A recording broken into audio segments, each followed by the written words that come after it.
All right. So a beach background. A beach background, I will tell you how I do it right now. I'm going to make her colors invisible for the moment.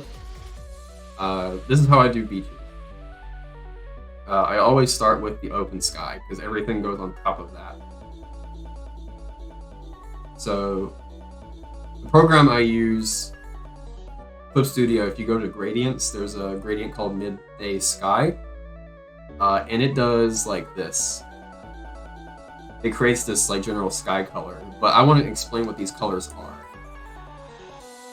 So, where do you think the sun will go on this? The sun is going to be right up here in the upper right corner. Now, if you look up in the sky, you will see the bluest part of the sky, like this, is going to be at 90 degrees from the sun. So if you point at the sun, like let's say that we're here, like from us to like 90 degrees is going to be the bluest part of the sky. And the part closer to the sun is more this lighter, like strained out light blue color. And then after 90 degrees, actually, it's going to go like at greater than 90 degrees and at shorter than 90 degrees, it's going to come back to this lighter color, which is an interesting effect. So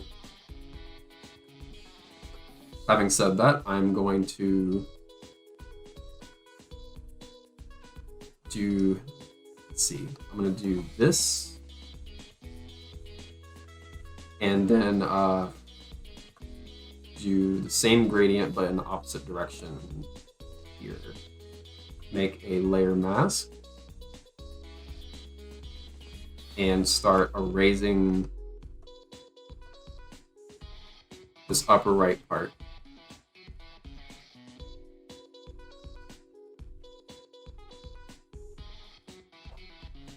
Yeah, so we get this nice gradient thing going on. And I'm just going to combine these two into one layer, and yeah. Can I tilt this a little bit? Expand. Tilt. I have to really expand it for that.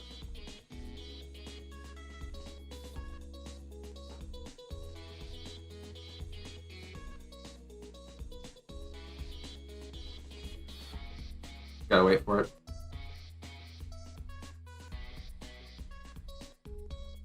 So now, okay, on top of that, I'm gonna do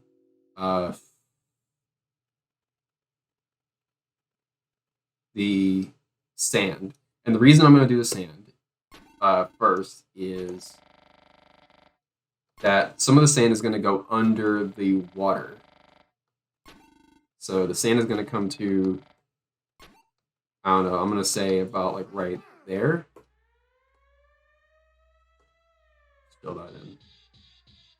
Now on top of the sand, I'm gonna do the actual ocean water. So the ocean water is gonna be a very deep blue, like way deeper than the sky. This is what I use.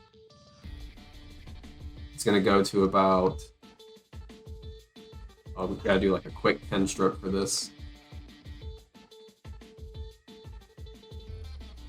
Just trying to get just the right level to the horizon. Okay, yeah, and the water is going to come to about like right there. So reminder, the sand is underneath the water, sand layer. Now, and you'll see why that's important. On top of all that, I'm going to grab just pure white,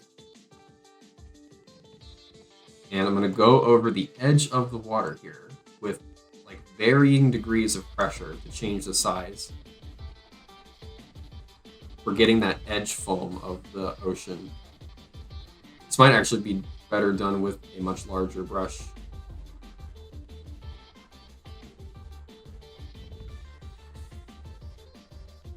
There we go.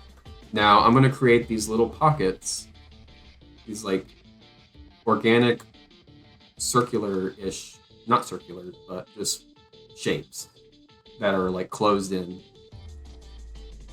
near the beginning, and it's going to thin out and it's going to become more flattened as you go out to the horizon.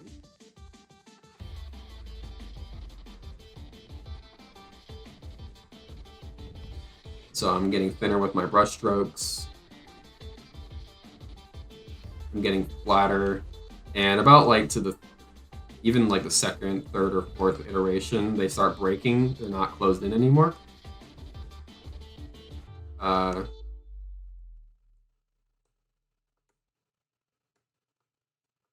And you don't want these like points like right here. You want to like smooth this part out.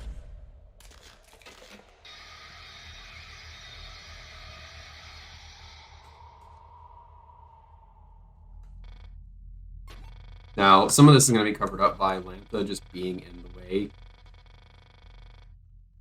She's a big cutie.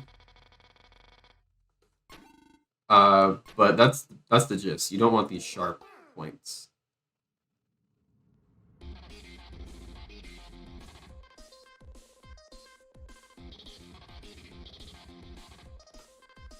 Now, what I like to do here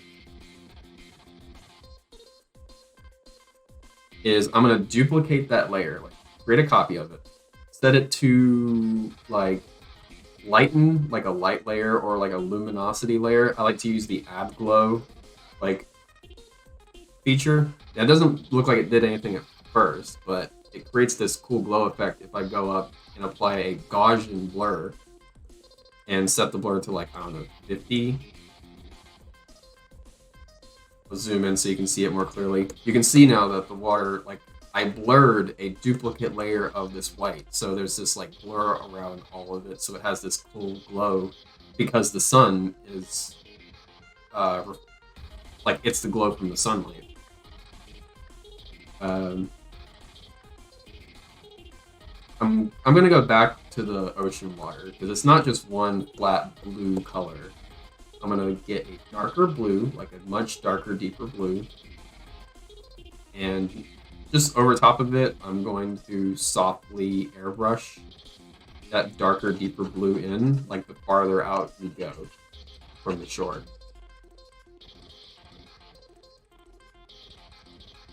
And get even deeper blues as you go out. Now, I don't put it on the horizon per se. I put it like just before the horizon, coming up towards the shore.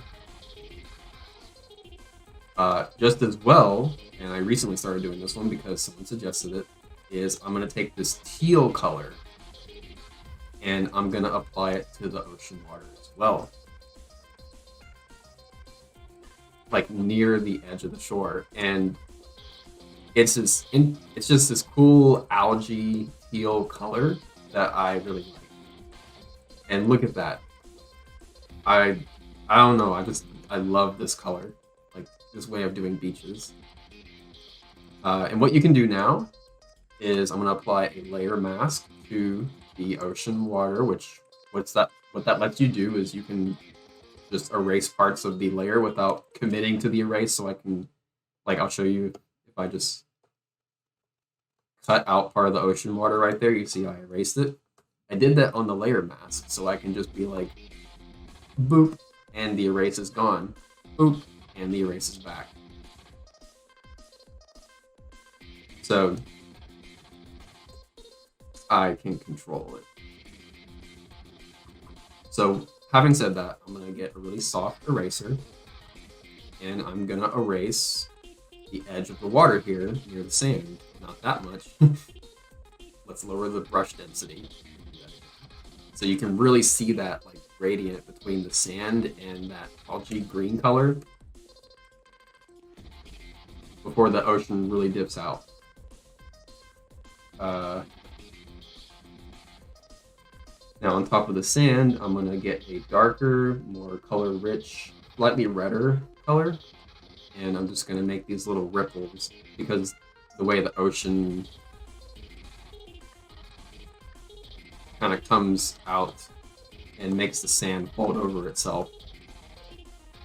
Makes these little peaks from the ocean water. Actually, it's going to be more form-fitting to the water like that, yeah. It's relative to the edge of the water that you've drawn. Not to mention now that when sand gets wet, you might, like, this might sound obvious, but I forget this sometimes. When sand gets wet, it turns like a slightly darker, deeper color.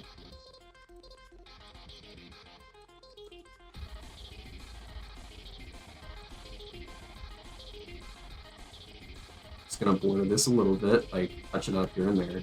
I like to blur the part that's facing the water of these, so I'll zoom in.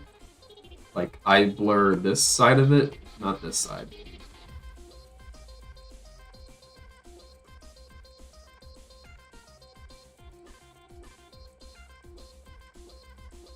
There we go. Now, another little technique. Oh, program is, okay, it had to save. I'm gonna draw this one on top of the sky and underneath everything else. This is gonna be our clouds. Now, I haven't drawn like a whole lot of clouds, I guess.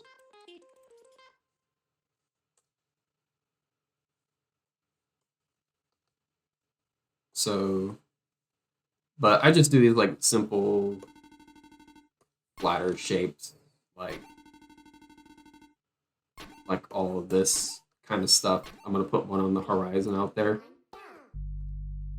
Oops, I know what that's gonna do. It's gonna make the whole sky white. Yep. There we go. The little one right there. Okay.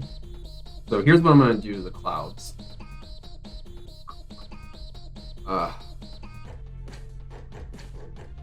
So one thing that you may notice if you look at clouds in the distance is that... Oh, you heading out, Xana? Alright, see ya. Sorry, I'm just really into explaining this. Gotta go, have things to do in VX. Alright, see ya. So with clouds, you may notice that in the distance, clouds will fade. Like, they start to turn into the blue sky color that they're bordering. So I'll give you an example here. I'm going to airbrush over this one way out in the distance.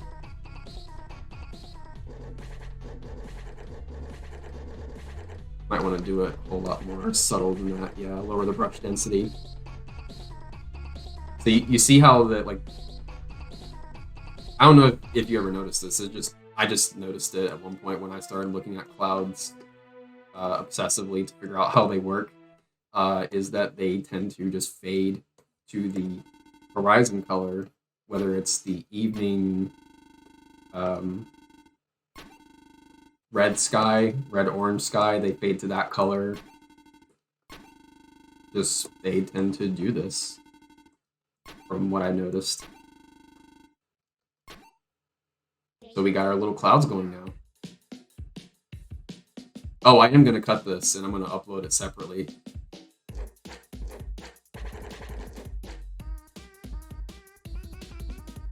Now I'm going to turn... I think this is good enough, so I'm going to turn Lampa's color back on.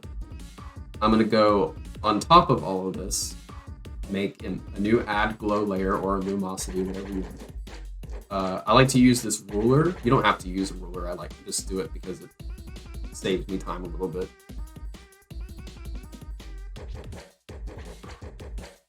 And I'm going to start the point of origin to the upper right near where the sun is. And I'm just going to make this big circle shape. So with this ruler in place, whenever I draw, it's going to create this like line that's a concentric circle from the point of origin, which is up here in the upper right. Now that you know that, I'm going to take a light airbrush and just go whoop.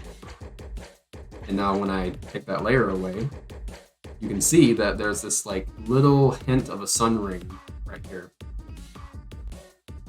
I'm also going to grab a little, I use opaque watercolor brush for this. and I'm just gonna like get a really big brush and just dab it on the canvas. Might want more brush density than that. Yeah, and we get this cool like effect going where the sun rays are showing through like a lens flare. That's what I was looking for, the word lens flare. Now I want to shade Lanthus. We know where the sun is, right? The sun's up here. Oops. The sun's up here. So it's gonna be like shining like that.